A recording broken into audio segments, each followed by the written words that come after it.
الحمد لله نحمده ونستعينه ونستغفره ونؤمن به ونتوكل عليه ونعوذ بالله من شرور أنفسنا ومن سيئات أعمالنا من يهده الله فلا مضل له ومن يضلله فلا هادي له ونشهد أن لا إله إلا الله وحده لا شريك له ونشهد أن محمدا عبده ورسوله أما بعد فأعوذ بالله من الشيطان الرجيم بسم الله الرحمن الرحيم إن الصلاة تنهى عن الفحشاء والمنكر صدق الله مولانا العظيم وصدق رسوله النبي الأمين المتين الكريم ونحن على ذلك لمن الشاهدين والشاكرين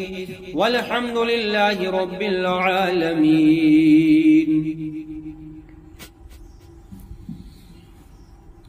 کر جوانی میں عبادت کاہلی اچھی نہیں، گر بڑھاپا آ گیا کچھ بات بن پڑتی نہیں. ہاتھ میں اور پاؤں میں پھر جور وہ قوت کہاں، نطق میں بینائی میں پھر بات وہ طاقت کہاں. گر جوانی بھی نہ ہوگی موت جس دم آئے گی. خطبہ مسنہ کے بعد بہت ہی مشہور و معروف آیت کریمہ تلاوت کرنے کا شرف حاصل کیا.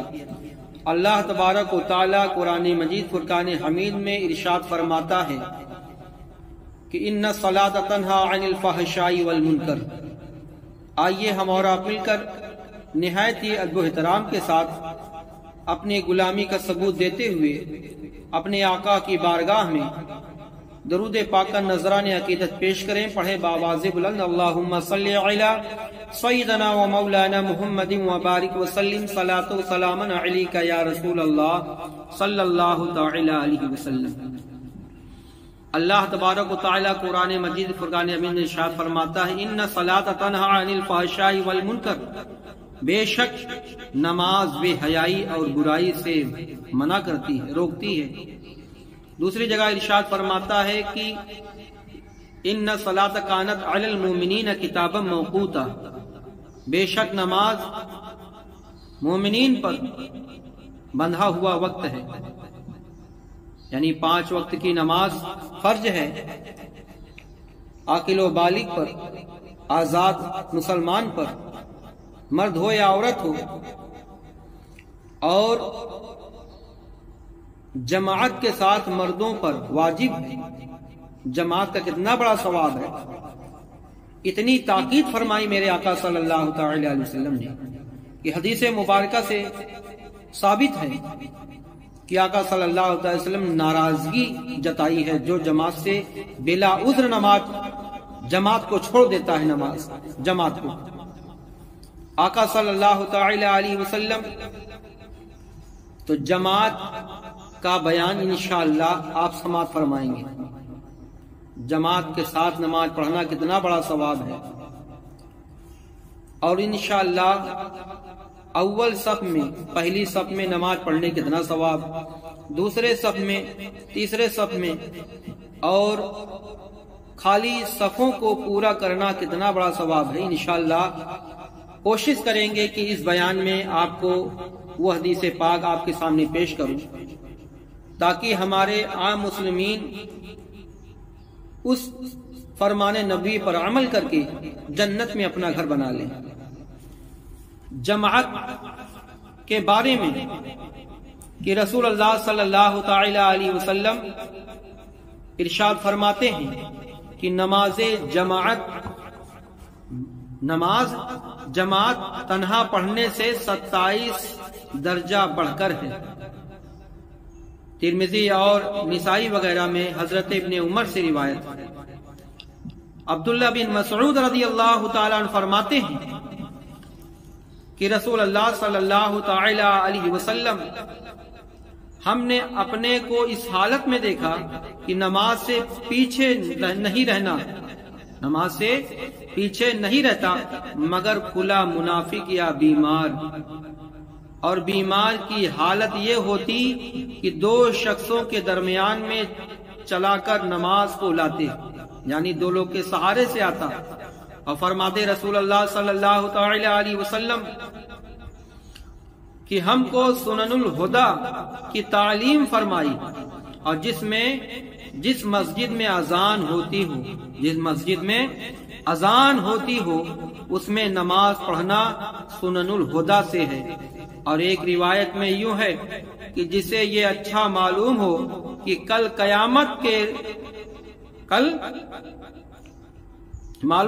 خدا سے مسلمان ہونے کی حالت میں ملیں تو 5 نمازوں کا حفاظت کرے، پابندی سے پڑھے۔ جب ان کی اذان کہی جائے کہ اللہ تعالی نے تمہارے نبی صلی اللہ تعالی علیہ وسلم کے لیے سنن الہدا مشروع فرمائی، اور یہ سنن الہدا سے ہے۔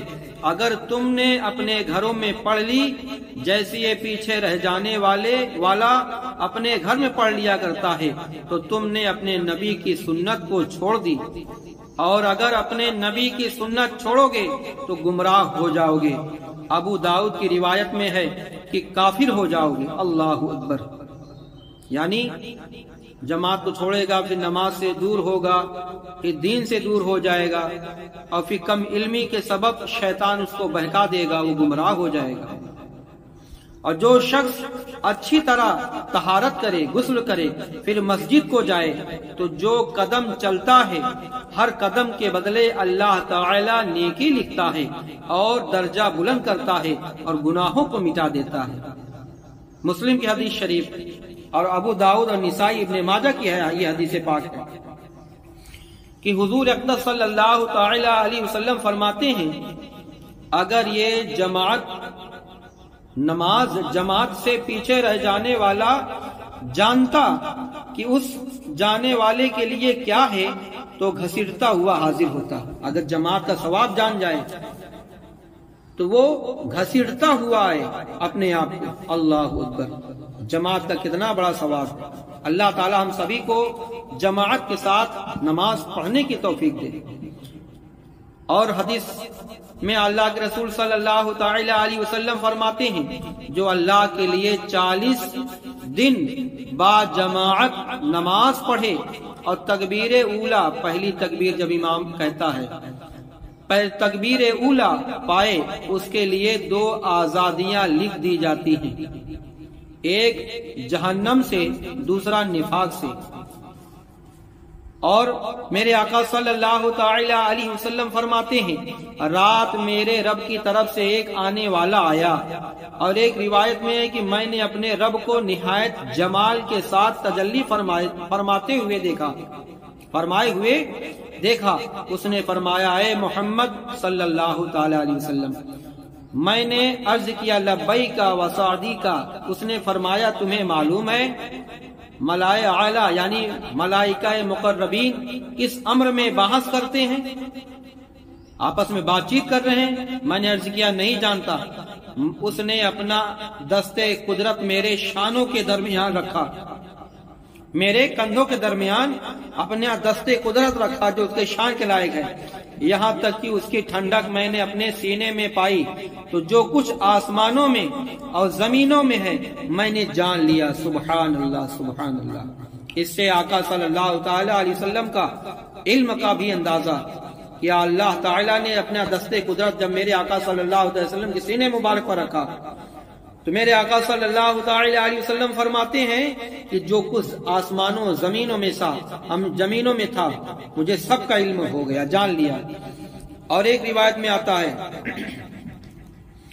کہ جو کچھ مشرق و مغرب کے درمیان ہے، پورب سے لے کر پچھم تک، ایسٹ ویسٹ، جان لیا۔ فرمایا اے محمد جانتے ہو کہ ملائکہ مقربین کس چیز میں بحث کرتے ہیں؟ میں نے عرض کیا ہاں درجات و کفارات اور جماعتوں کی طرف چلنے اور سخت سردی میں پورا وضو کرنے اور نماز کے بعد دوسری نماز کے انتظار میں، اور جس نے ان پر محافظت کی خیر کے ساتھ زندہ رہے گا اور خیر کے ساتھ مرے گا اور اپنے گناہوں سے ایسا پاک ہو جائے گا جیسے اس دن کہ اپنی ماں کے پیٹ سے پیدا ہوا تھا۔ سبحان اللہ۔ اور اس نے فرمایا اے محمد صلی اللہ تعالی علیہ وسلم فرمایا کہ اے محمد صلی اللہ تعالی علیہ وسلم، میں نے عرض کیا لبیک و سعدیک یا رسول اللہ، یا اللہ۔ فرمایا جب نماز پڑھو تو یہ کہہ لو اللہم انی اسألک فعل الخیرات وترک المنکرات وحب المساکین واذا اردت بعبادک فتنۃ فاقبضنی الیک غیر مفتون۔ اور فرمایا اور درجات یہ ہیں کہ سلام عام کرنا اور کھانا کھلانا غریبوں محتاجوں اپنے عزیز و اقارب، اور رات میں نماز پڑھنا جب لوگ سوتے ہوں۔ امام احمد و ترمذی کی حدیث پاک میں حضرت معاذ بن جبل رضی اللہ تعالی عنہ سے روایت کی کہ ایک دن صبح کی نماز کو تشریف لانے میں دیر ہوئی۔ کون کہتے ہیں؟ معاذ بن جبل فرماتے ہیں کہ نماز فجر میں آنے میں مجھے دیر ہوئی، یہاں تک کہ قریب تھا کہ ہم آفتاب دیکھنے لگے، یعنی سورج نکلنے والا تھا۔ جلدی کرتے ہوئے تشریف لائے، اقامت ہوئی اور مختصر نماز پڑھی، سلام پھیر کر بلند آواز سے فرمایا سب اپنی اپنی جگہ پر رہیں تو میں تمہیں خبر دوں گا کہ کس چیز نے صبح کی نماز میں آنے سے روکا۔ میں رات اٹھا، وضو کیا اور جو مقدر تھا پڑھا، نمازیں پڑھی۔ درود پاک پڑھیں اللہم صلی علی سیدنا مولانا محمد وبارک وسلم صلاۃ و سلاما علیک یا رسول اللہ صلی اللہ تعالی علیہ وسلم۔ جو مقدر تھا نماز پڑھی، پھر میں نماز میں اونگھا، یعنی نیند آئی۔ اس کے بعد اسی کے مثل واقعات بیان فرمائے، اور اس روایت میں ہے کہ اس کے دستے قدرت رکھنے سے ان کی کھنکی نے اپنے سینے میں پائی تو مجھ پر ہر چیز روشن ہو گئی۔ آقا صلی اللہ علیہ وسلم فرماتے ہیں میں نے پہچان لیا، اور اسی روایت میں ہے کہ اللہ تعالیٰ نے فرمایا کفارات کیا ہے؟ میں نے عرض کیا جماعت کی طرف چلنا اور مسجد میں نمازوں کے لیے بیٹھنا، اور سختیوں کے وقت گرمی کامل وضو کرنا، پورے اچھے طریقے سے مکمل وضو کرنا۔ اس کے آخر میں رسول اللہ صلی اللہ علیہ وسلم نے فرمایا یہ حق ہے، اسے پڑھو اور سیکھو۔ اور حضرت حاکم عن ابی ہریرہ رضی اللہ تعالی عنہ، حضرت ابو ہریرہ سے ابو داؤد اور نسائی ابن حاکم نے روایت کیا کہ حضرت ابو ہریرہ رضی اللہ تعالی عنہ فرماتے ہیں کہ میں نے رسول اللہ صلی اللہ تعالی علیہ وسلم کو فرماتے ہوئے سنا کہ جو اچھی طرح وضو کر کے مسجد کو جائے اور لوگوں کو اس حالت میں پائے کہ نماز پڑھ چکے تو اللہ تعالیٰ اسے بھی جماعت سے پڑھنے والوں کے مثل ثواب دے گا، اور ان کے ثواب سے کچھ کم نہ ہوگا۔ اور ابو داؤد اور نسائی کی یہ بھی حدیث پاک ہے۔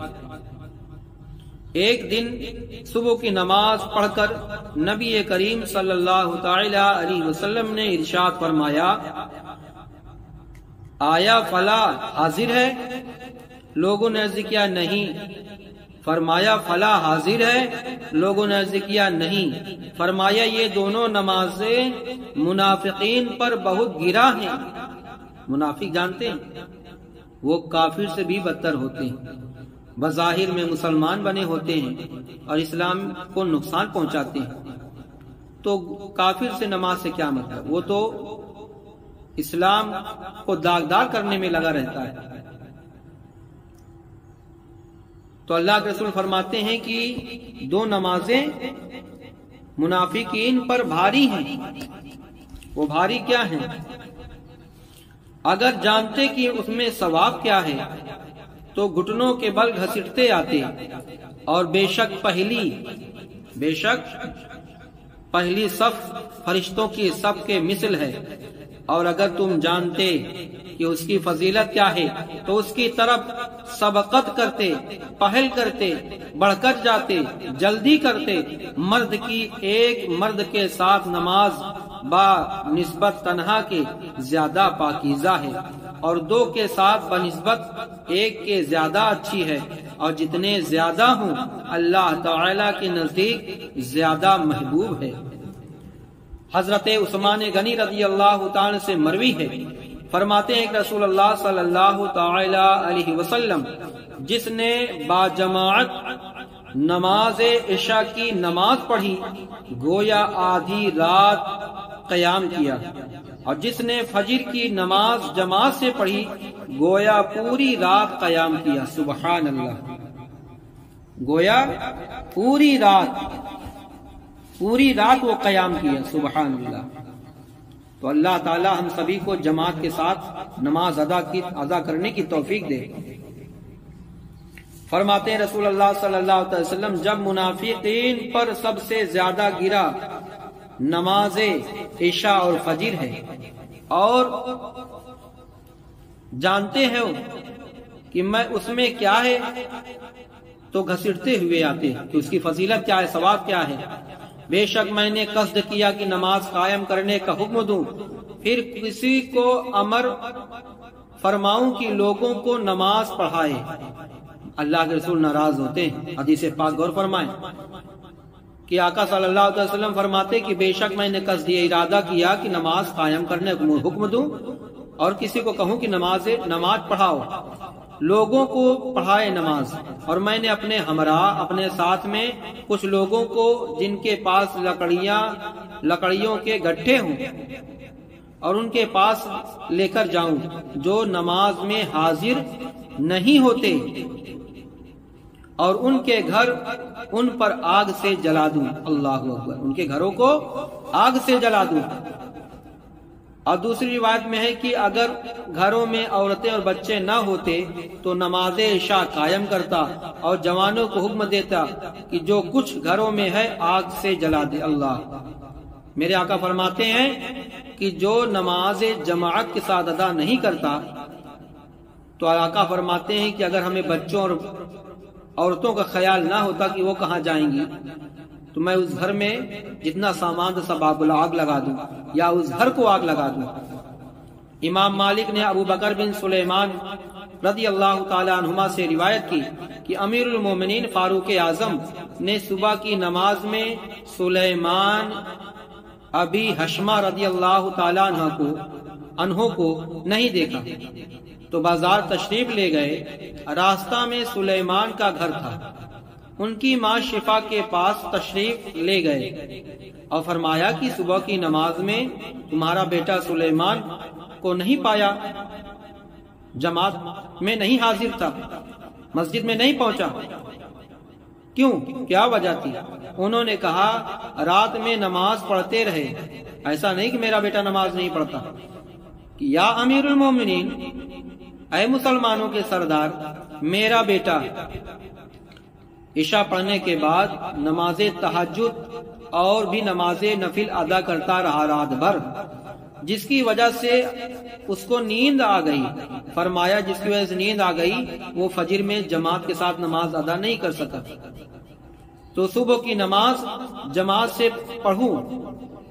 یہ میرے نزدیک حضرت عمر فاروق فرماتے ہیں کہ میرے نزدیک فجر کی نماز جماعت سے پڑھنا رات بھر جاگنے سے بہتر ہے کہ رات میں قیام کروں۔ فرماتے ہیں رسول اللہ صلی اللہ علیہ وسلم نے جس نے اذان سنی اور آنے سے کوئی عذر مانے نہیں اس کی وہ نماز مقبول نہیں۔ لوگوں نے عرض کی عذر کیا ہے، وجہ کیا ہے، مجبوری کیا ہے؟ فرمایا خوف ہو کسی چیز کا یا مرض ہو۔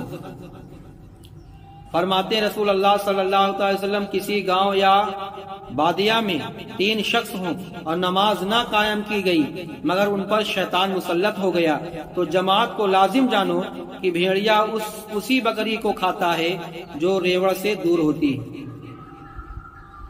عبداللہ بن مکتوب رضی اللہ تعالیٰ عنہ سے عرض کی یا رسول اللہ صلی اللہ تعالی علیہ وسلم، مدینہ میں موذی جانور بکثرت ہیں، نقصان پہنچانے والے جانور بہت زیادہ ہیں، میں نابینا آدمی اندھا ہوں، تو کیا مجھے رخصت ہے کہ گھر پڑھ لوں؟ فرمایا حی علی الصلاح حی علی الفلاح، سنتے ہو؟ عرض کی ہاں، فرمایا تو حاضر ہو۔ سبحان اللہ۔ نابینا کی انگلی نہ رکھتا ہو، نہ کوئی لے جانے والا ہو، خصوصاً درندوں کا خوف ہو تو ضرور رخصت ہے، مگر حضور نے انہیں افضل عمل کرنے کی ہدایت فرمائی، اور لوگ سبق حاصل کریں بلا عذر گھر میں پڑھ لیتے ہیں کہ اگر کوئی پہنچانے والا ہو تو میرے آقا فرماتے ہیں کہ اے نابینا صحابی، تم جماعت سے نماز پڑھو، بہتر ہے۔ اور ایک صاحب مسجد میں حاضر ہوئے، اس وقت کی رسول اللہ صلی اللہ علیہ وسلم نماز پڑھ چکے تھے، فرمایا کہ اس پر صدقہ کرے، یعنی اس کے ساتھ نماز پڑھ لے کہ اسے جماعت کا ثواب مل جائے۔ ایک صاحب یعنی حضرت ابو بکر صدیق نے ان کے ساتھ نماز پڑھی، اور حضور علیہ السلام فرماتے ہیں کہ لوگ دو اور دو سے زیادہ جماعت ہیں، اور میرے آقا صلی اللہ تعالی علیہ وسلم فرماتے ہیں اگر لوگ جانتے کہ اذان اور صف اول میں کیا ہے تو بغیر قرآن ڈالے نہیں پاتے، اس پر قرآن اندازی کرتے، یہ کہتے کہ پہلے میں سب میں بیٹھوں گا، یہ کہتا ہے۔ تو حضور علیہ السلام فرماتے ہیں کہ اللہ تعالیٰ اس کے فرشتے صف اول پر پہلے صف پر درود بھیجتا ہے۔ لوگوں نے عرض کیا دوسرے صف پر؟ فرمایا اللہ اور فرشتے صف اول پر درود بھیجتے ہیں۔ لوگوں نے عرض کی دوسرے پر؟ فرمایا دوسرے پر، اور فرمایا صفوں کو برابر کرو، مونڈوں کو کندھوں کو مقابل کرو، بھائیوں کے ہاتھ میں نرم ہو جاؤ، کشادگیوں کو بند کرو، شیطان بھیڑ کے بچوں کی طرح تمہارے درمیان داخل ہو جاتا ہے۔ نعمان بن بشیر رضی اللہ تعالیٰ عنہ فرماتے ہیں کہ رسول اللہ صلی اللہ تعالی علیہ وسلم ہمارے صفیں تیر کی طرح سیدھی کرتے، یہاں تک کہ خیال فرمایا کہ اب ہم سمجھ لیے۔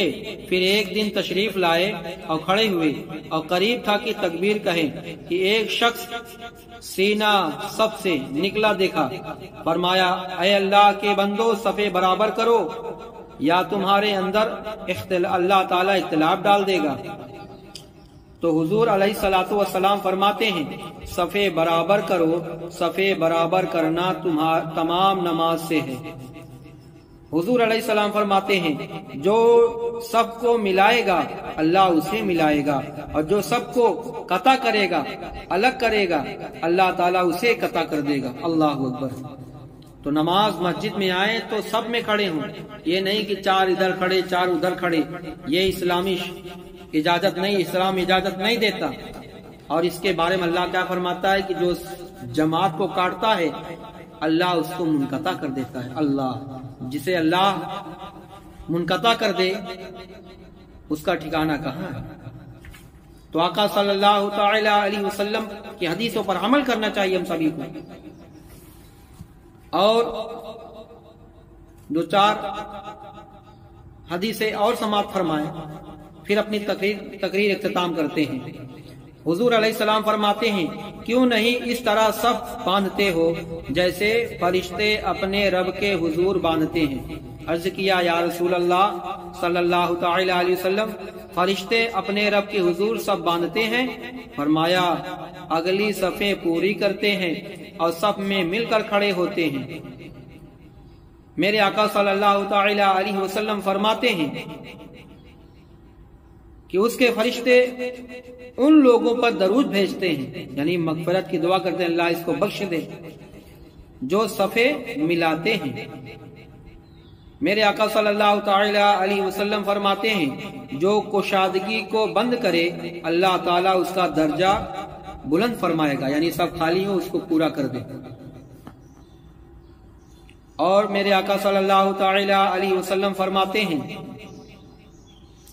طبرانی کی روایت میں اتنا اور بھی ہے کہ اس کے لیے جنت میں اللہ تعالیٰ اس کے بدلے ایک گھر بنائے گا، اور برہ بن عازب رضی اللہ تعالی سے روایت ہے کہ رسول اللہ صلی اللہ تعالی علیہ وسلم صف کے ایک کنارے سے دوسرے کنارے تک جاتے اور ہمارے مونڈھے یا سینے پر ہاتھ پھیرتے اور فرماتے مختلف کھڑے نہ ہو، تمہارے دل مختلف ہو جائیں گے۔ اللہ اکبر۔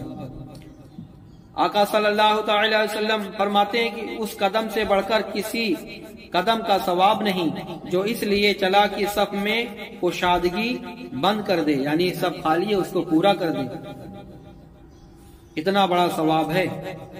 تو اگلی صف خالی ہے تو پہلے اگلی صف پوری کرو، پھر پچھلے صف میں لگو، وہ بھی امام کے پیچھے سے۔ حضور علیہ السلام فرماتے ہیں اس کے فرشتے سب کے داہنے والوں پر درود بھیجتے ہیں، یعنی مغفرت کی دعا کرتے ہیں، پھر بائیں والوں پر۔ میرے آقا صلی اللہ تعالی علیہ وسلم فرماتے ہیں جو مسجد کے بائیں جانب کو اس لیے آباد کرے کہ ادھر لوگ کم ہیں اور اسے دونا ثواب ہے۔ بعض لوگ سمجھتے ہیں کہ بس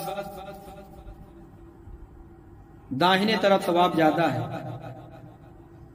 بے شک پہلے ثواب داہنے شخص کو ملتا ہے پھر بائیں کو، مگر ایسا نہیں کہ بائیں طرف سب خالی رہے داہنے طرف بھرتے چلے جائیں۔ اللہ تو سب کا طریقہ یہ ہے کہ پہلے اگلی سب پوری ہو، آنے والا آئے تو داہنے طرف بڑھے، پھر آنے والا بائیں طرف، پھر داہنے طرف، پھر بائیں طرف، صفیں برابر ہونی چاہیے۔ یہ نہیں کہ ایک طرف 10 ہو ایک طرف 5 ہو اور جگہ خالی ہو بائیں طرف۔ میرے آقا صلی اللہ تعالی علیہ وسلم فرماتے ہیں کہ مردوں کی سب صفوں میں بہتر صف پہلی ہے اور سب میں کمتر پچھلی، اور عورتوں سب صفوں میں بہتر پچھلی ہے، کمتر پہلی ہے۔ اور فرمان نبی اکرم صلی اللہ تعالی وسلم ہے ہمیشہ صف اول سے لوگ پیچھے ہوتے رہیں گے یہاں تک کہ اللہ تعالیٰ انہیں اپنے رحمت سے مؤخر کر کے نار میں جہنم میں ڈال دے گا۔ اور مدینے والے مصطفیٰ صلی اللہ علیہ وسلم فرماتے ہیں صف مقدم کو پورا کرو، پھر اس کو جو اس کے بعد ہو، پھر کچھ کمی ہو تو پچھلی میں جاؤ، پچھلے سب میں کھڑے ہو جاؤ۔ فرماتے ہیں آقا صلی اللہ علیہ وسلم عورت کا دالان میں نماز پڑھنا صحن میں پڑھنے سے بہتر ہے، کھلی جگہ سے بہتر ہے کہ برآمدہ میں نماز پڑھ لے، اور کوٹھری میں دالان سے بہتر ہے، برآمدہ میں، بیڈ روم میں، برآمدہ میں نماز پڑھنے سے بہتر ہے کہ تنہا کمرے میں، اس کمرے میں پڑھے جس میں لوگ کم آتے جاتے ہیں۔ اور فرماتے ہیں صلی اللہ علیہ وسلم ہر آنکھ زنا کرنے والی ہے، جو اجنبی کی طرف نظر کرے، اور بے شک عورت عطر لگا کر مجلس میں جائے تو ایسی ہے، یعنی زانیہ ہے۔ اللہ اکبر۔ میرے آقا فرماتے تم میں سے عقل مند لوگ میرے قریب ہوں، پھر وہ جوان کے قریب ہو، اسے 3 بار فرمایا بازاروں کی چیخ پکار سے بچو۔ اللہ اکبر۔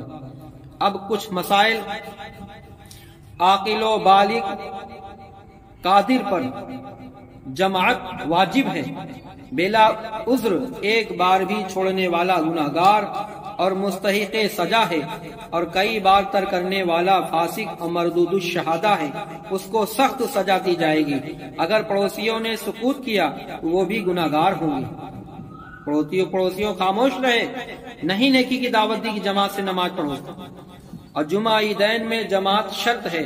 تراویح میں سنت کفایہ کی محلہ کے سب لوگوں نے ترک کی تو سب نے برا کیا، کچھ لوگوں نے قائم کر لی تو باقیوں کے سر سے جماعت ساقط ہو گئی۔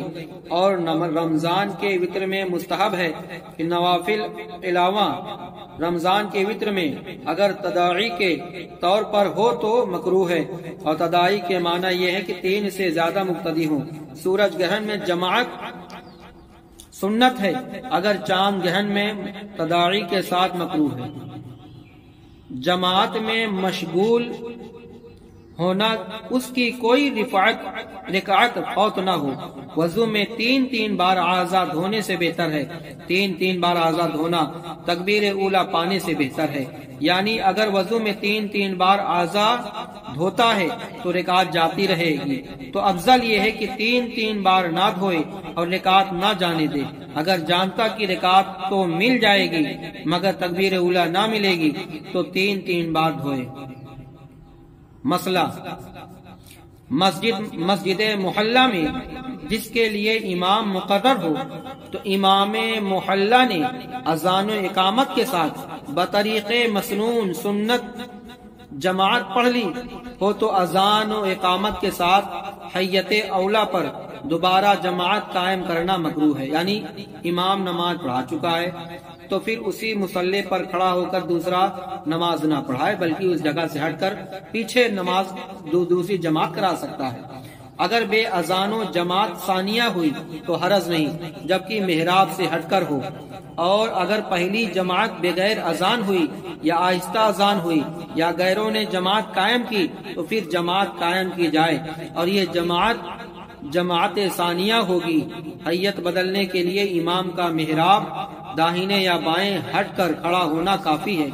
شارع عام کی مسجد جس میں لوگ جوق در جوق آتے اور پڑھ کر چلے جاتے ہوں، اس کے نمازی مقرر نہ ہوں، اس میں اگرچہ اذان اقامت کے ساتھ جماعت ثانیہ قائم کی جائے کوئی حرج نہیں بلکہ یہی افضل ہے۔ جو گروہ آئے نئی اذان و اقامت سے جماعت کرے، یوں ہی اسٹیشن سرائے کی مسجدیں وغیرہ ہیں۔ تو جس کی جماعت جاتی رہے اس پر یہ واجب نہیں کہ دوسری مسجد میں جماعت تلاش کر کے پڑھے، ہاں مستحب ہے۔ البتہ جس کی مسجد حرم شریف کی جماعت فوت ہوئی اس پر مستحب بھی نہیں بلکہ دوسری جگہ تلاش کرے، مستحب بھی نہیں کہ دوسری جگہ تلاش کرے وہ۔ اور